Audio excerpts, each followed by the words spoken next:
अस्सलाम वालेकुम dear viewers, I am Mohammad Umar और आप देख रहे हैं channel solution of mathematics. Viewers, आज हम लोग क्लास 9th मैथमेटिक्स का चैप्टर नंबर 4 स्टार्ट करने लगे हैं। देखते हैं चैप्टर नंबर 4 का क्या नेम है। चैप्टर नंबर 4 का नेम है बेटा फैक्टराइजेशन एंड अलजेब्रिक मैनिपुलेशन। आपको जैसे नाम से ही वाज़े हो रहा है कि इस चैप्टर में दो टर्म्स दी गई कि नेम में दो टर्म्स, एक फैक्टराइजेशन और एक अलजेब्रिक मैनिपुलेशन के बारे में बताया गया है। तो फर्स्ट ऑफ ऑल हम फैक्टराइजेशन को देखते हैं कि फैक्टराइजेशन क्या चीज़ है। हम फैक्टराइजेशन से पहले भी वाकिफ़ हैं क्योंकि हम पिछली क्लासेस में दिए गए नंबर्स को उसके फैक्टर में कन्वर्ट करते आए हैं। अगर थोड़ा सा मैं आपको याद दिलाता चलूँ, जैसे हमारे पास 12 है तो 12 को इसके फैक्टर में कैसे कन्वर्ट किया हमने, तो 12 को हमने 2 मल्टीप्लाई 3 इसको इसके फैक्टर में इस तरह से कन्वर्ट किया था कि 2 2 4 और 4 3 12 हो जाए। तो बेटा इस सिचुएशन में तो जो ये 2 है हमारे पास, ये 2 और ये जो 3 है, ये तीन फैक्टर हैं। ये किसके फैक्टर बने हुए हैं बेटा? ये तीनों 12 के फैक्टर हैं। तो हमने प्रीवियस क्लासेस में क्या किया है, हमने फैक्टर बनाए हैं लेकिन हमें नंबर के फैक्टर बनाए हैं। लेकिन क्लास 9th में के चैप्टर नंबर 4 में हम अलजेब्रिक एक्सप्रेशंस को फैक्टराइज करना है। तो फर्स्ट ऑफ ऑल हम देखते हैं कि फैक्टराइजेशन की डेफिनेशन क्या है, फिर इसकी एग्जांपल्स और क्वेश्चंस की तरफ मूव करेंगे। चलते हैं फैक्टराइजेशन की डेफिनेशन की तरफ बेटा। पहले तो फर्स्ट ऑफ ऑल ये फैक्टराइजेशन की डेफिनेशन है, क्या लिखा हुआ है यहाँ पर देखें, the process of expressing an algebraic expression. Algebraic expression को इस तरह से एक्सप्रेस करना in term of its factor, उसके फैक्टर्स की फॉर्म में, इज कॉल्ड फैक्टराइजेशन। क्या कहलाता है बेटा? फैक्टराइजेशन कहलाता है। द प्रोसेस वो तरीका, एक्सप्रेसिंग जाहिर करने का, अलजेब्रिक एक्सप्रेशन, अलजेब्रिक एक्सप्रेशन को जाहिर करने का ऐसा तरीका in terms of its factor, उसकी फैक्टर्स की टर्म में। यानी कि आपको अगर एक अलजेब्रिक एक्सप्रेशन दी जाए, जैसे यहाँ पर एग्जांपल में दिया गया है बेटा 2x - 1, ये एक अलजेब्रिक एक्सप्रेशन है बेटा। अलजेब्रिक एक्सप्रेशन को हमें क्या करना है, इस तरह से एक्सप्रेस करना है कि वो अपनी टर्म्स में कन्वर्ट हो जाएं। तो यहाँ से देखिए मैंने 2 कॉमन लिया है बेटा। जब 2 कॉमन लिया तो यहाँ पर क्या बचा, x, और 2 3 टाइम कितना होता है, 6 होता है। तो बेटा मैंने इस एक x फैक्टर क्या है हमारे पास, x - 3 आ गया है। ओके, हमने इसकी टर्म को फैक्टर्स में कन्वर्ट कर दिया। तो 2x - 6 के जो फैक्टर हैं वो क्या हैं, पहला फैक्टर है हमारे पास 2 और दूसरा फैक्टर क्या है हमारे पास बेटा, x - 3। तो जो ये हमने टर्म में कन्वर्ट करने का जो प्रोसेस किया है, इस प्रोसेस को हम क्या कहते हैं बेटे, फैक्टराइजेशन कहते हैं। बहुत ही आसान डेफिनेशन है कि अलजेब्रिक एक्सप्रेशंस को उसकी टर्म्स, अलजेब्रिक एक्सप्रेशंस की जो टर्म्स हैं उसको उसके फैक्टर्स में कन्वर्ट करने के अमल को हम बेटा फैक्टराइजेशन कहते हैं। आगे लिखा हुआ है अलजेब्रिक मैनिपुलेशन। इसका क्या मतलब है? मैनिपुलेशन का मतलब है हल करना, सॉल्व करना अलजेब्रिक एक्सप्रेशन को।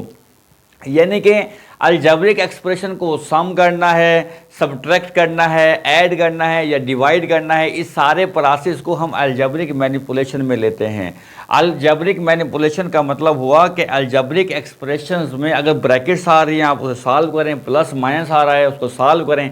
सॉल्व करने के अमल को हम अलजेब्रिक मैनिपुलेशन कहते हैं। ओके, तो अलजेब्रिक मैनिपुलेशन, अलजेब्रिक एक्सप्रेशंस आएंगी। अलजेब्रिक एक्सप्रेशंस को उसके फैक्टर में कन्वर्ट करने के अमल को हम क्या कहते हैं बेटे, फैक्टराइजेशन कहते हैं। इसी फैक्टराइजेशन पर पूरा चैप्टर है बेटा। हर एक्सरसाइज में, क्वेश्चन में फैक्टराइजेशन का सामना आपको करना होगा। तो चलते हैं एक्सरसाइज 4.1 की जानिब, देखते हैं कि एक्सरसाइज 4.1 में क्वेश्चन वो क्या कहता है। तो बेटा एक्सरसाइज 4.1 का क्वेश्चन नंबर 1 तो कहता है आपको factorise by identifying common factors. Common factors के ज़रिए आप इन्हें फैक्टराइज करें। जैसे हमने जस्ट इस एग्जाम्पल में कॉमन लिया और हमने इसको फैक्टराइज कर दिया, इसी तरह से वो आपको कह रहा है कि आप जस्ट कॉमन लें, कॉमन फैक्टर्स की मदद से इसको सॉल्व कर दें। तो बेटा फर्स्ट पार्ट दिया है उसने आपको 6x + 12, बहुत आसान सी एक्सप्रेशन इसने आपको दे दी है। आपने इसको क्या करना है, फैक्टराइज करना है, और आपको ऊपर उसने कह दिया है कि कॉमन फैक्टर के ज़रिए। तो कॉमन क्या आ रहा है इन दोनों में से, देखें आप, इन दोनों में से 6 कॉमन है, आपने 6 को कॉमन लेना है। तो क्या आएगा आपके पास, आपने 6 यहाँ से निकाल लिया, आपके पास बचा x। 6 का टेबल लें 12 आ जाए तो 6 2 टाइम 12 होता है। तो हमने बहुत आसानी के साथ इसको फैक्टराइज कर लिया है बेटा। नेक्स्ट देखें सेकंड पार्ट क्या कहता है इसका बेटा। सेकंड पार्ट में उसने हमें दिया है 15y², फिर आगे कहता है +20y। अब इसमें देख लें आप, आपको क्या कॉमन नज़र आ रहा है बेटे। 15 और 20 किस टेबल में आते हैं, ये 5 के टेबल में आते हैं, तो 5 कॉमन है यहाँ पर। y देखें यहाँ पर कितनी बार आ रहा है, 2 बार, यहाँ पर y 1 बार है, तो 1 बार y क्या आ जाएगा हमारा, कॉमन आ जाएगा। तो टेबल लें, 5 का टेबल पढ़ें 15 तक, तो 5 3 टाइम 15 होता है। 1 y कॉमन है तो 1 y यहाँ पर बच गया, प्लस का प्लस आएगा। 5 का टेबल पढ़ें 20 आ जाए तो 5 4 टाइम 20 होता है बेटा। y हमने यहाँ से कॉमन निकाल लिया है, तो बस यही हमारा क्या होगा, इसका आंसर होगा। तो हमने अलजेब्रिक एक्सप्रेशन को कॉमन फैक्टर्स के ज़रिए कॉमन लेकर क्या किया है, इसको हमने फैक्टराइज कर लिया है बेटा। अब इसके थर्ड पार्ट की तरफ मूव करते हैं। थर्ड पार्ट में देखें आपको क्या दिया है उसने। थर्ड पार्ट में कहता है बेटा -12x² और -3x। ओके, ये इसका थर्ड पार्ट है। तो थर्ड पार्ट में कॉमन देखें क्या आ रहा है, एक तो माइनस कॉमन आ रहा है, आप माइनस कॉमन ले लें। 12 और 3 किस टेबल में आते हैं, दोनों ये 3 के टेबल में आ रहे हैं, तो 3 कॉमन ले लें। यहाँ पर x 2 बार है, यहाँ पर x 1 बार है, तो कॉमन 1 बार आ जाएगा। ओके, तो अब माइनस तो आ गया कॉमन, 3 4 टाइम होते हैं 12, तो 4 हमने कॉमन, 4 यहाँ पर आ गया। एक x हमने बाहर निकाल दिया है, तो हमारे पास एक x बच जाएगा यहाँ पर। माइनस माइनस क्या होता है, प्लस। 3x 1 ज़ा क्या होगा बेटा, 3x होगा। तो बेटा हमने कॉमन लेकर इसको भी इसके फैक्टर्स में कन्वर्ट करके इसको फैक्टराइज कर दिया है। ओके, अब हम मूव कर रहे हैं इसके फोर्थ पार्ट की तरफ। फोर्थ पार्ट में क्या कहता है बेटा, फोर्थ पार्ट में कहता है कि 4a² + 8ab²।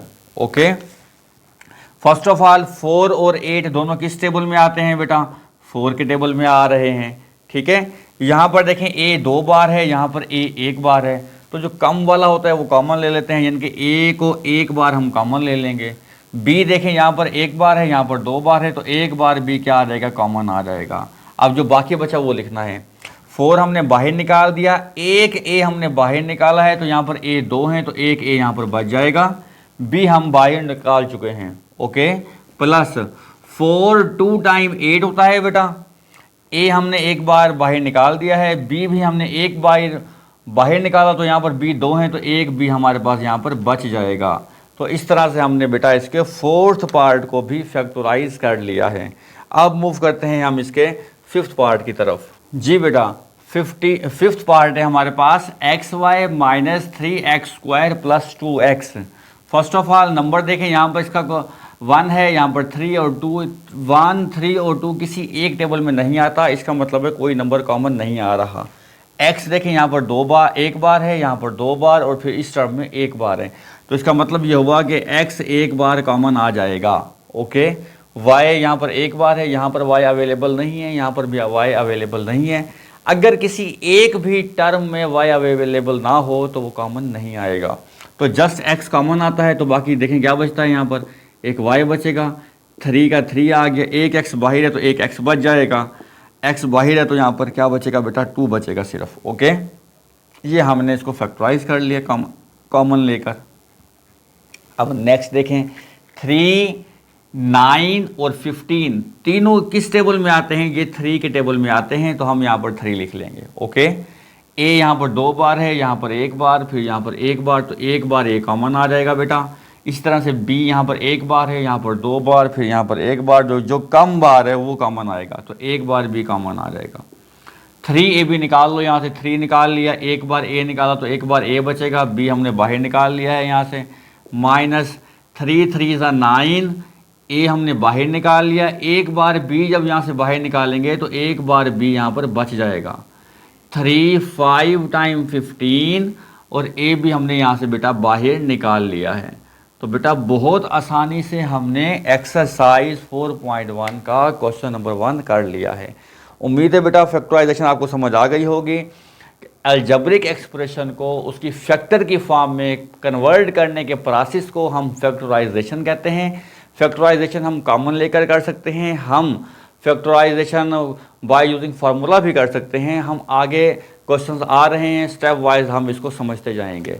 मिलते हैं इंशाल्लाह नेक्स्ट लेक्चर में नेक्स्ट क्वेश्चन के साथ। अब तक के लिए इतना ही, मुझे इजाज़त दीजिए। अल्लाह हाफिज़।